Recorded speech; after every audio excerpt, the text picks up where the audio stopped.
Hello, ladies and gentlemen, and welcome back to the Break at the Apex podcast. And once again, we have got a missing person. If you guys see him on the side of the road, please hit us up. Contact details are in the description down below.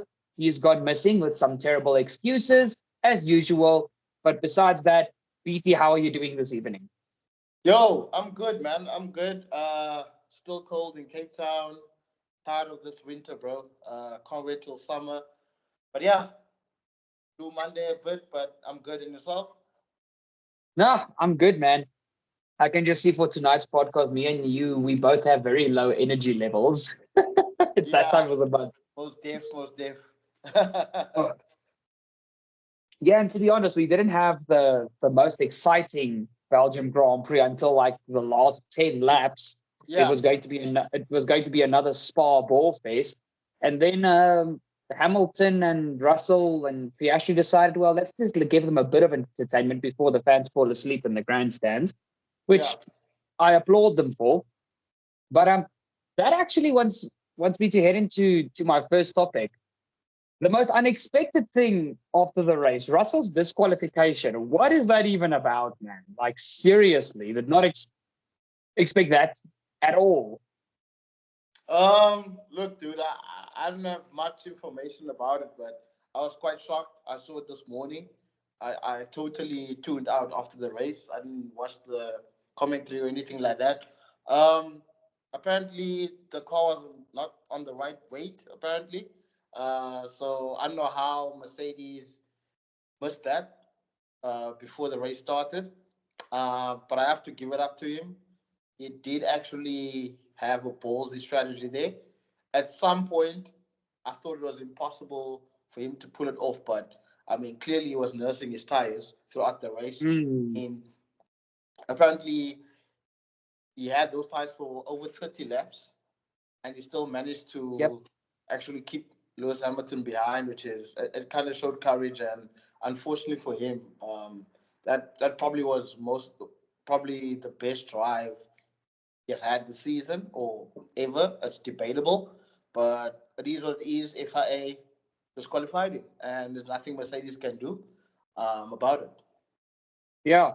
For those of the listeners or the viewers that don't know, so basically after the race, all the cars get weighed on the weighing bridge, and Mm-hmm. Russell's car wasn't completely drained of the fuel that was left, and the car hit the right weight. And then when they realized the car didn't was it still had fuel in it, they took the fuel out, and the car was 1.5 kgs under. Wow. Now, a lot of people would actually say 1.5 kgs. What difference is that going to make? 1.5 kgs is over a second a lap, Yes. unfortunately. That's how sensitive these cars are. And no, sorry, 1 kilogram is a tenth a lap. Okay, so it was 1.5 tenths, but that's every lap for the whole Yeah. race. If you calculate that after 44 laps, with Spa being being the largest track on the calendar, that's a chunk Yeah. of time. Yeah. So it is unfortunate for Russell because BT, like you stated, that was by far his best performance of the season, if not the best performance of his career. Yeah. And I mean, we give Russell a lot of slander here at Break at the Apex, but actually, he really drove a good race this weekend. And Yeah. the thing with the which you guys should stay tuned for the driver ratings. I don't think we can really do anything. We can say anything about him because it wasn't his fault that the car was underweight. That's Yeah. completely on the team. And I mean, even Toto Wolff accepted full like him with the team accepted full responsibility for that. So yeah, but getting into the next topic, and for what we're going to talk about this driver again and this team again, and it's just how did McLaren not finish 1-2 this weekend? Besides the Mercs being very good, I feel this weekend was such a big lost opportunity for McLaren. If you ask me, BT, your thoughts? Um. Yo, dude, it's also a tough one because obviously we thought at some point Norris will go past Verstappen. Um, the closest car I would think that gave us hope was Piastri, which is he was really fast, and thank God McLaren actually worked on his strategy much better in this race. He looked very dangerous the last laps. He was catching up to Lewis. Obviously, Lewis was um, being backed up by Russell. And and Mm, and the thing is that if there was two more, not two more, if that was a 50 lap race, I think Perez was going to win that race because he was mm. catching up very quickly. Unfortunately, there's only 44 laps in that particular race, and he couldn't catch them in time. But in terms of performance overall by McLaren, it is a missed opportunity. However, they didn't quite look good from practice, free practice one already. They didn't look quite convincing, even on qualifying as well. They just didn't have the pace in that particular track. I mean, Yeah, Ferrari out qualified them. Actually, yeah. Leclerc. Let me just put it that way, Leclerc. So that said a lot. However, we know that qualifying also is situational based, and what type of weather we have in that day as well, which is it wasn't the best weather for qualifying as well. But it's a big loss because just Piastri did finish on the podium. That's good. That's some points for McLaren. The concern here is Norris. Norris didn't actually perform to me very well in this race. He was Now, he was same. he was not in his game, and he didn't really take out the full potential of that car. I don't know. It's probably the setup of the car they made for this particular track, or Max was too good maybe in basically defending Norris and just nursing that car through that race because we know the Red Bulls did not look good, did not even look fast in that race. Mm. And the surprising thing is that Max was much calmer when the situation was not quite looking good, which is maybe they had a talk with him from the previous race about just relaxing and staying calm during the race as well. Um, but the big question, the big point is that Norris was not able to outpoint get more points than Max, which is that was quite important for him because I'm Mm. sure the main goal was to outscore Max because it clearly Yes. looked like they were not going to win that race. That's just my point of view, basically, by McLaren. Yeah. The thing is, again, the McLarens were still the fastest car this weekend. Mercedes won this race purely on strategy. Yeah, Even with Lewis, they pitted Lewis at the exact right time for the two stoppers, and Russell obviously pulled the blinder with the one stop. yeah, The thing for me is the Red Bull, this car, out of the top four teams, and again, besides in the hands of Verstappen, Perez shows the true pace of the car. That was the slowest car of the top four. oh wow, The McLaren was the fastest, then the Merc, then the Ferrari, and then the Red Bulls. And the thing for me is Max started P11. He yeah, had that 10th place grid drop, and we all know obviously Max is an absolute animal in the rain, and he showed his raw talent on Saturday in qualifying. I mean, he was 6 tenths faster than Leclerc, who inherited pole when his penalty got applied.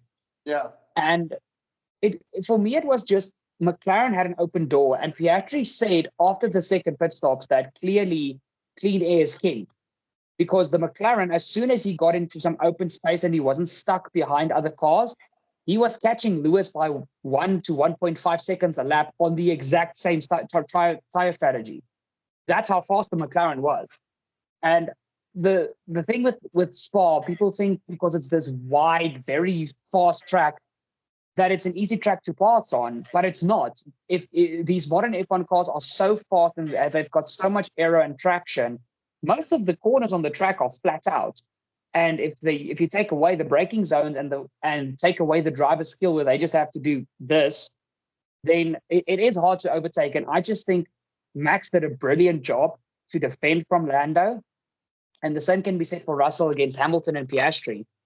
But it's just I really feel McLaren in the last 5 races have lost the opportunity to be so much closer to Red Bull. I think the gap between them and Red Bull and the constructors should have been 20 to 30 points, not over 70 still. yeah. They've they've bottled so many opportunities. And again, even though this weekend was hard to overtake, I feel on Lando's side of the garage, they bottled it again. They should have outscored Red Bull twofold. And I it's just a tough situation for me because yes, there's still 10 races left in the season, 10 or 11 races left.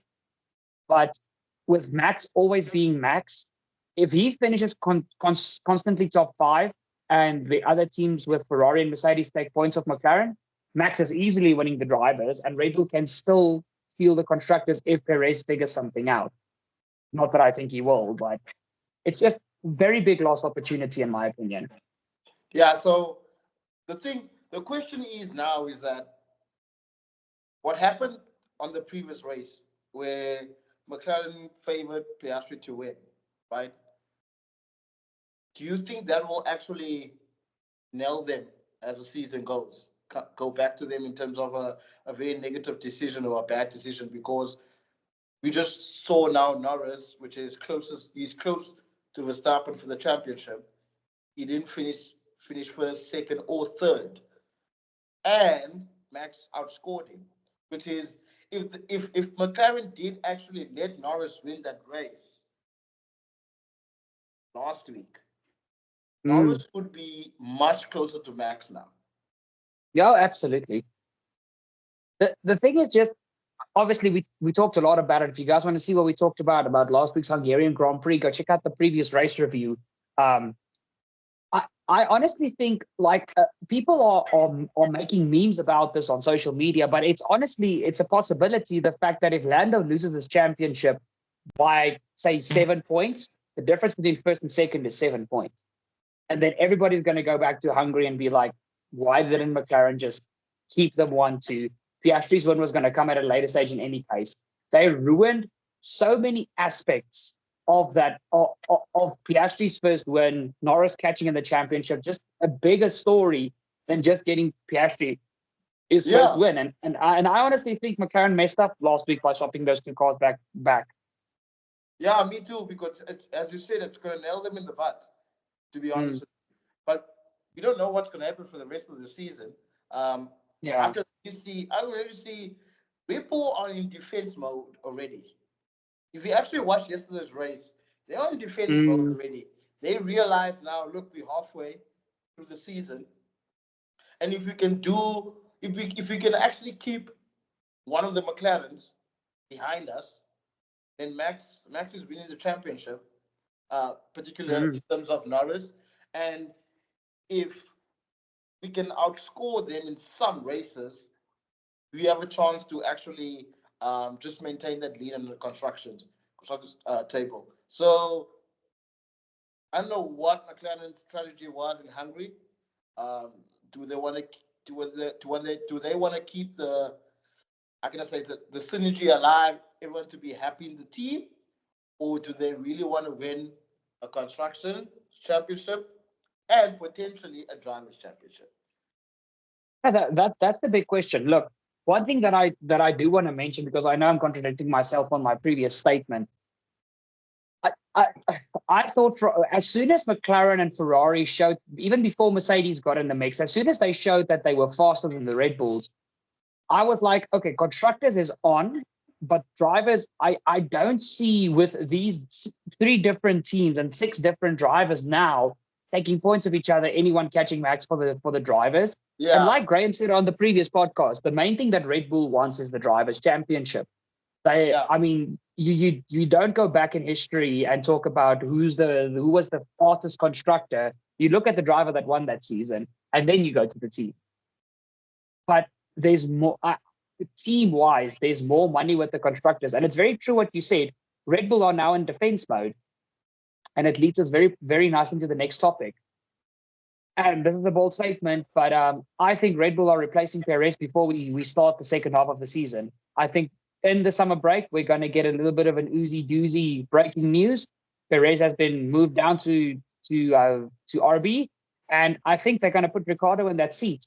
Because how do you start P2 on the front row of the grid in the same car as Verstappen and finish 24 seconds behind your teammates? Oh my goodness! In the same race. Now, again, I understand they pitted Perez with 2 laps to go to try and get Perez to take the fastest lap, which he did. But even after that, Perez was going nowhere in that race. There were stages of that Grand Prix where Perez fell to 8 behind Sainz, and even Alonso in P9 was taking time out of Sergio. Alonso in an Aston Martin was taking time out of Perez. That's crazy. And I was saying this to my colleague this morning, because we were just talking about the race. I was like, he said that Perez actually done well. I'm like, no, he qualified P2. Oh, P2, yeah, P2. P3, P2, yeah, whatever. So if he's seventh behind his teammate, so how is that uh, a good performance? Which is Red Bull wanted to maximize that position. If he actually finished in the top three, even top four, I'm sure Red Bull will be happy about that. But instead, Yes. he finished behind Max, who started P11. That's just it's not on. And the thing is now is that I spoke to Graham about it. Graham, you should be happy. Um, you should be happy that I'm about to say this, but it is a trick involved into it. So I'm just saying, experimentally, is that I would like to see Ricardo in that seat. Do you know why? Because I want to look at Graham's face when Ricardo starts messing up in that seat again. That's the end Oh of the boy. game. I don't care anymore. We've been talking about Ricardo. We've been talking about his potential historically, whatever, whatever. He's going back to Red Bull. He's gonna get that seat. He needs to prove me and Dirk wrong. So Hmm. Graham can post around this podcast and start bragging again. Or it could go the other way around, where we actually tease Graham now and tell him we told you so. He's done. Whatever he done in the past years, it's over. The talent is not Mm. there anymore. The drive is not there. He's just not quick. So I want Red Bull to go with that selection, and it's looking like that because apparently Liam Lawson, when he was in the car a few weeks ago, he was a couple of tenths or a couple of seconds behind Max in terms of pace. So that does actually put Ricardo now in a better position of getting that seat back. But Yeah. In terms of Red Bull being defense mode, I don't blame them. They don't have the fastest car anymore, and that is the only strategy they have. They have Yes, it actually is. reached the ceiling of optimizing that car. So they need to come up with a game plan now how to maintain the two positions that they are at the moment. That is Max winning the championship and then winning the constructions again. I'm quite excited to see in the second half of the season what will happen with that team. Mm. The thing is, the only thing that Perez brings right now is the sponsorship money. And with Red Bull being so successful, I don't think that's money that they really need. Let's be 100% honest. They don't need that money. Mm. And if, like I said, the constructors' battle is on now. Yeah. Perez, like I said, Perez showed the true pace of the car. Perez finished behind all three of their rival teams, not a car, their teams. Both Ferraris finished ahead of him, both McLarens, and obviously both Mercs. So if Max is getting P5s and the odd podium, a P4 and a P5, and Perez is chilling in P8, like best case scenario, P8, they're losing the constructors if McLaren, Mercedes, and Ferrari are getting constant podiums. And again, and I say this every week, so guys, Charles Leclerc is on the podium. Podcast done. See you guys after the summer break. I'm gonna go get my Mr. Delivery. But Charles was keeping up with Lewis that entire race until the final stint. The Ferrari didn't seem to perform as soon as the tires started wearing. I think there's a gap there that they need to figure out. But other than that, as when the strategies aligned, Charles was keeping pace with Lewis, and Carlos got shafted at the start. He really didn't have a good start and had to battle back. But even he finished ahead of Perez. Yeah. And by the way, other breaking news: Sainz has signed for Williams. We're definitely going to talk about that a bit later. But it's I I don't see Red Bull winning the constructors with Perez in that seat. They either keep him and make peace with the fact that they're going to lose the constructors, or they take a Hail Mary, put someone random in that car, even if it's someone like Yuki. They can basically choose anyone right now and just try. But I do agree with you. To see Ricardo in that car, just for the fact between me and you, to stick it to Graham when Ricardo spins every weekend, Daniel Spinardo, give it to us. Give it to us. I mean, yeah, in case of Ricardo, I mean, if he thinks or Horner thinks he deserves a second chance on that car, then give it to him if it's going to make a difference. We have our own personal reasons and personal vendettas about that decision. But if they think that Ricardo could help Max in terms of achieving both goals that they want to achieve by the end of the season, then they should put Ricardo there. And that's how it goes. They need to roll the dice. Or they can just stick with Perez and just hope for the best. I'm Mm. just thinking now, the change in mid-season. Do you think it will work for Red Bull to do that? In terms of momentum and the synergy they have in the team, and all that stuff. Do you think it's a good idea? The thing is, when it comes to synergy, wherever Ricardo goes is a good vibe because he's just that type of character.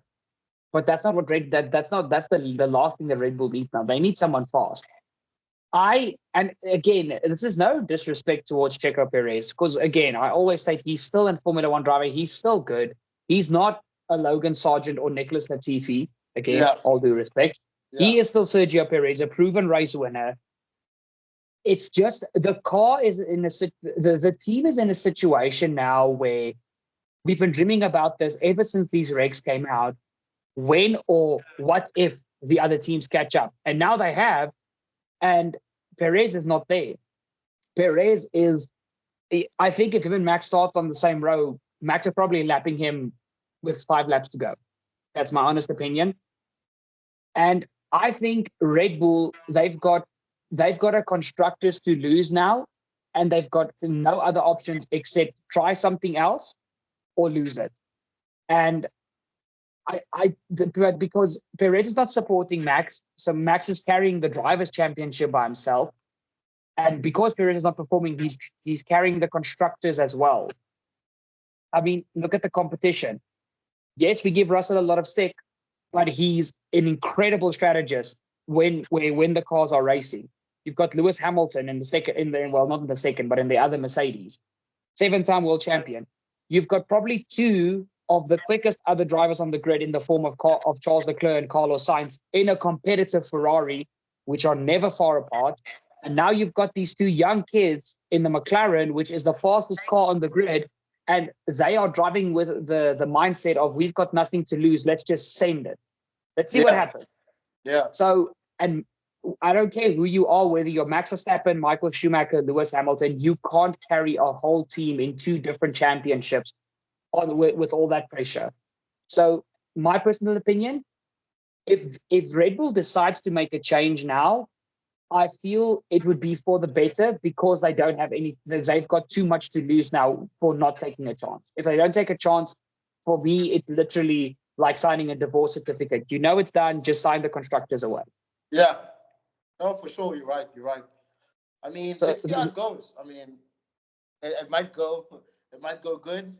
It might be the best decision they'll make for the season, or it might just go bad. And the thing is, there's chance that Ricardo might do exactly what Perez is doing.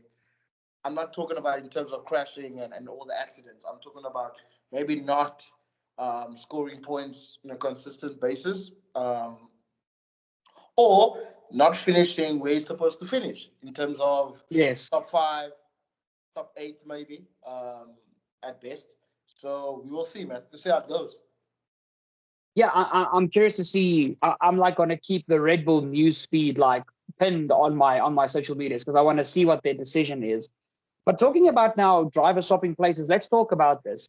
Carlos Sainz announced today, the day after the Belgium Grand Prix, that he is going to Williams. Now, BT, do you know what his contract clause is with Williams? No, is it something to do with Mercedes? Okay, so it's a Ah, 1-year deal. So he signed for 2025, and that's it.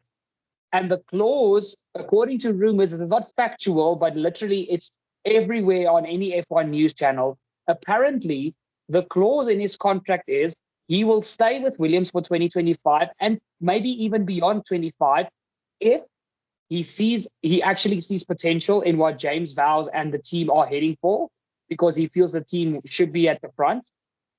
And the other two clauses are, if there is a seat open at Mercedes or Red Bull, and he can negotiate with them and he gets a deal, he may walk at the end of 2025.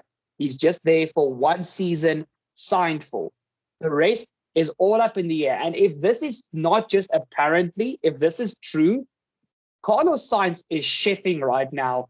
And I know it's a meme right around the world on any social media, but honestly, let Carlos cook.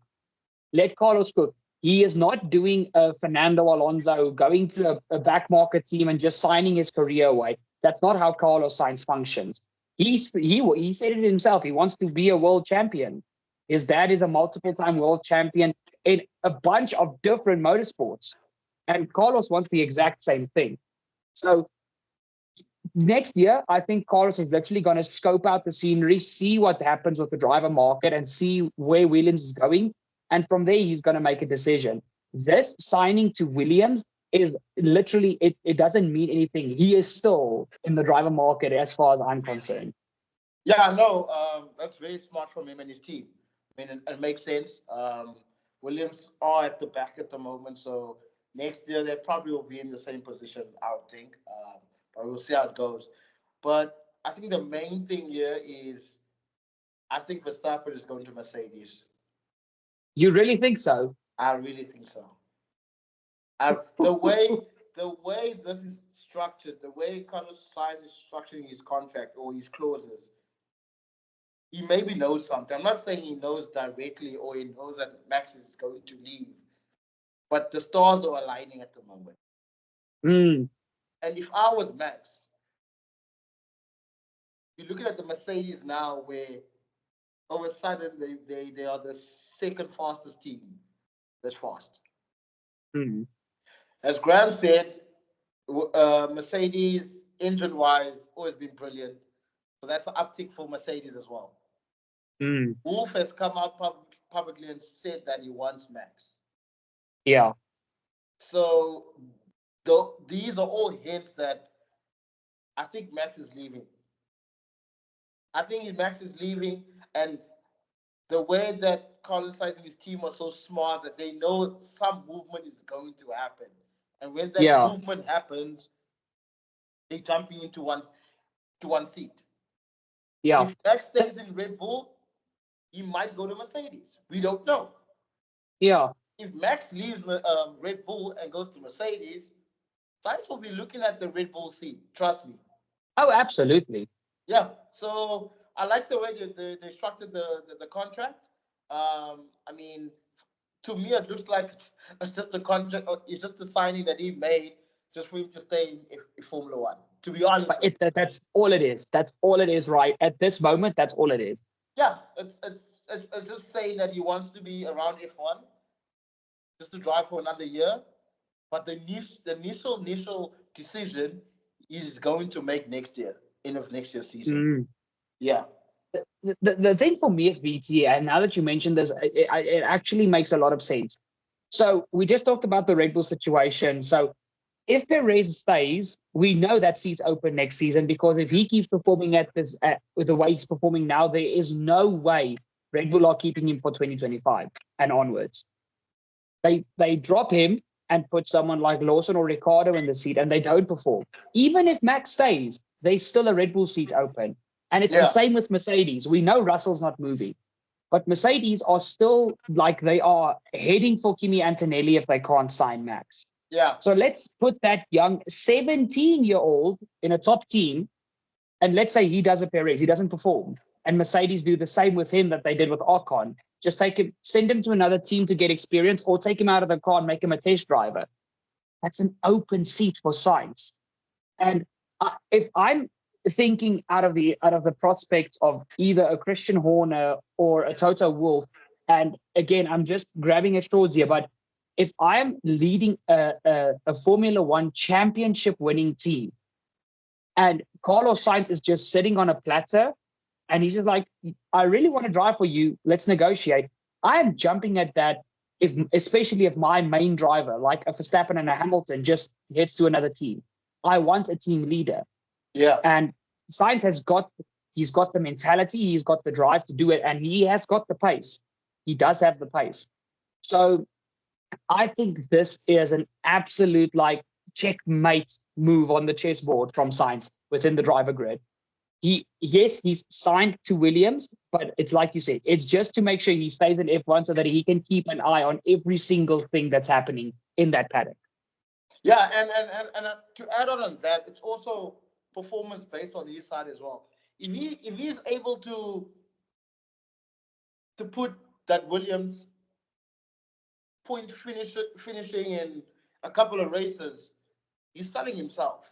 And Yeah. the big teams are going to look at him, especially Red Bull and Mercedes. But Mm-hmm. also,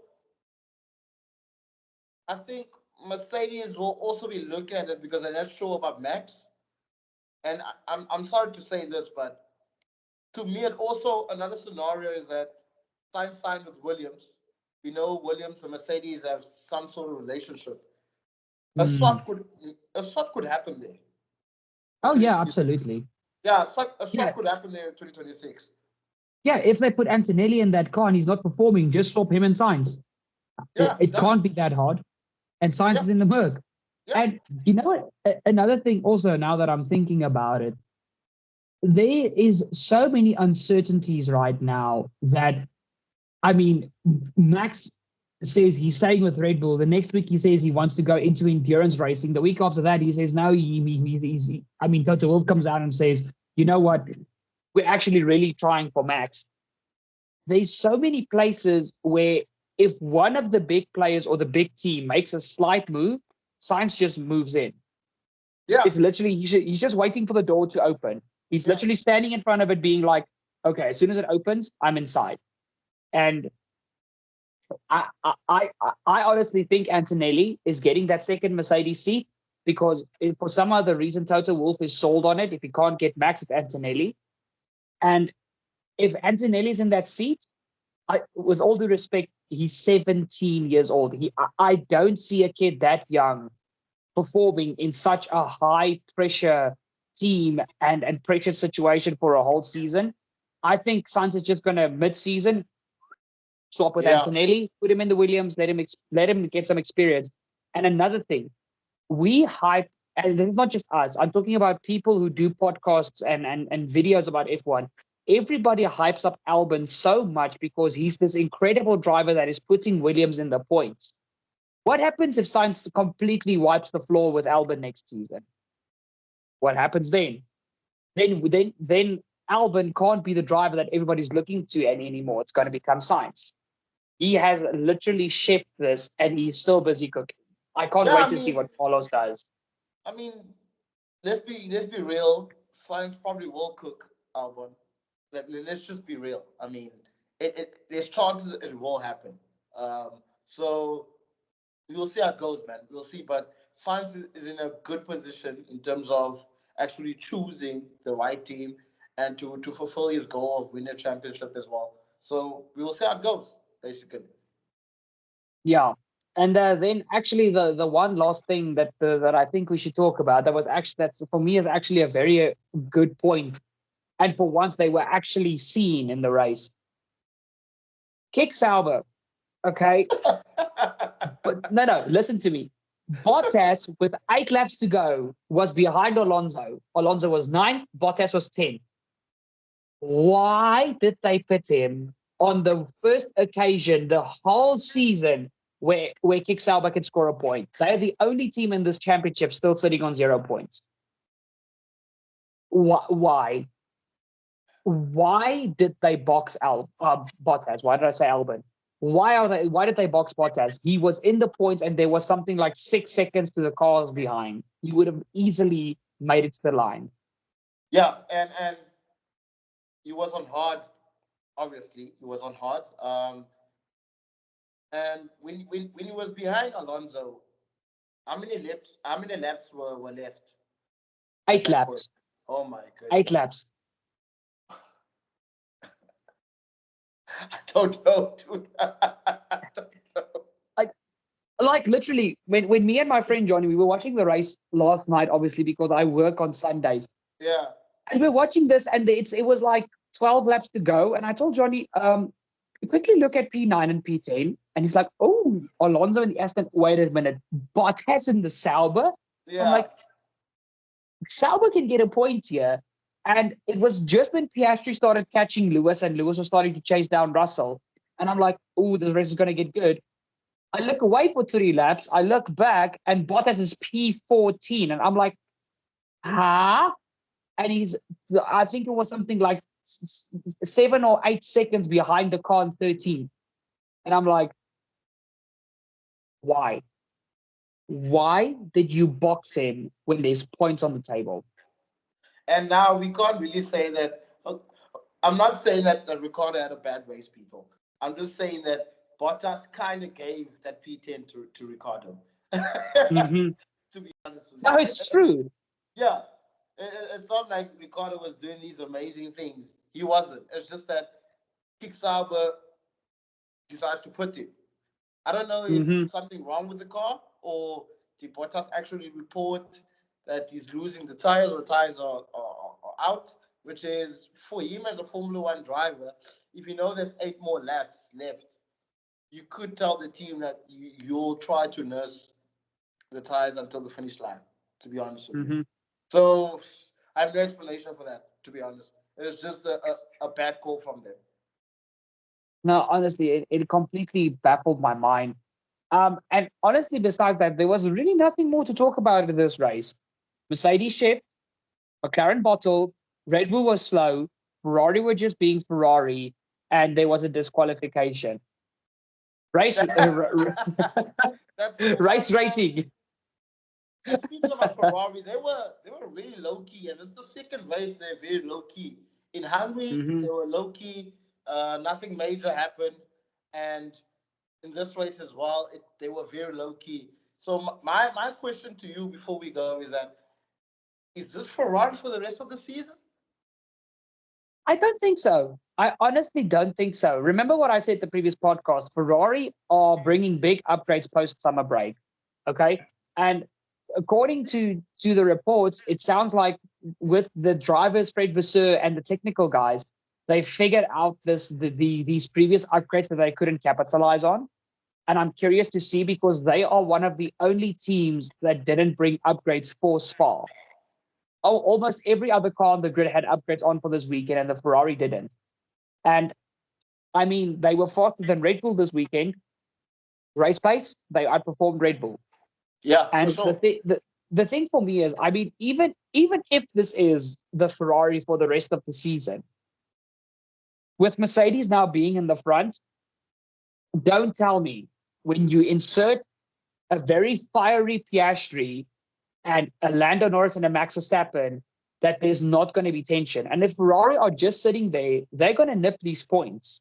And I Yeah. still think if if anybody who watches F1 counts Ferrari out of this constructors battle, you're going to be proven wrong. And this is not my inner fanboy speaking. Ferrari are picking up the points that the other teams are dropping. Sainz nipped Yeah. Perez. He got a bad start. He still beat a Red Bull.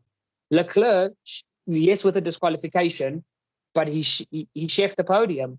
He finished ahead of both the Red Bulls and he finished ahead of a McLaren. He kept Verstappen and Norris behind him for the last 10 laps of the race. They caught him, couldn't get past him. So I don't think this is going to be the Ferrari for the rest of the season. I do think as the season gets closer to the end, they will get faster because they see the constructors. But even if they stay the same, I highly doubt that they're just going to be out of this battle. I think because the other three teams are going to take points off each other and Ferrari are going to play that. I almost want to say that role that Verstappen should play. Yeah, and the last thing that before we go, yeah, it's I was kind of pissed with the missed opportunity from Ferrari. Um, when Leclerc tried to undercut Lewis, and we knew that the pit stop had to be 2 seconds and 2.4 seconds, and end up being 3.4 seconds. Oh, BT, That it's was not a just you, my that was man. a race changing moment because if Yeah. they actually made the pit less than 3.4 seconds within the 2.4 mark, Leclerc would won that race.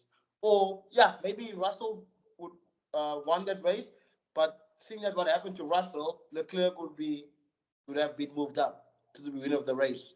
So that's And another missed opportunity from them. no, I agree. And I mean, even if look, I'm going to be honest with you, I don't think Charles had the pace at the end to win, but he would have been inserted into that battle with the Mercs and Piastri. And we saw how powerful DRS was. If you stuck within the 1 second, yes, it was hard to pass, but it significantly made your lap time faster. Yeah. And I think if Ferrari didn't botch that pit stop, Leclerc would have been in that battle, and we might have seen a little Ferrari in between the Mercs instead, or in between Hamilton and Piastri. I also feel that was a very big missed opportunity. But like I said, Ferrari were just being Ferrari this weekend, screwing Leclerc. Sainz getting a bad start. Let's see what we can get from the race. They were Yeah. just doing Ferrari things. Yeah, they probably were in holiday mode already, to be honest. At least they didn't put intermediates on Charles's car. Oh, that's a nightmare. There was a full 8% chance of rain during the race, and when rain looms, Ferrari always put Charles on the wrong tires. At least they put him on slicks and not on intermediates. Yeah. No. Yeah. At least they didn't Oh, make but that mistake, to be honest. I still wouldn't put it past them, to be honest with you. But besides the point, I'm wearing their hats and I'm slandering them. What is wrong with me? Okay, Good. BT, It's before we good. go, It's good. your race rating for this race as we head into the summer break. Um, I'm gonna give it a 6, man. I'm gonna give it a Oh 6. It wow. wasn't the most amazing race or action packed, but I think the last few laps, I think the Mercedes made it more exciting. To be honest, Piastri also made it exciting because he was just trying to hunt down the top two cars, which was brilliant. And he had a Mm, brilliant race. Yeah, so it's a 6 out of 10 from me. Nothing much. mm.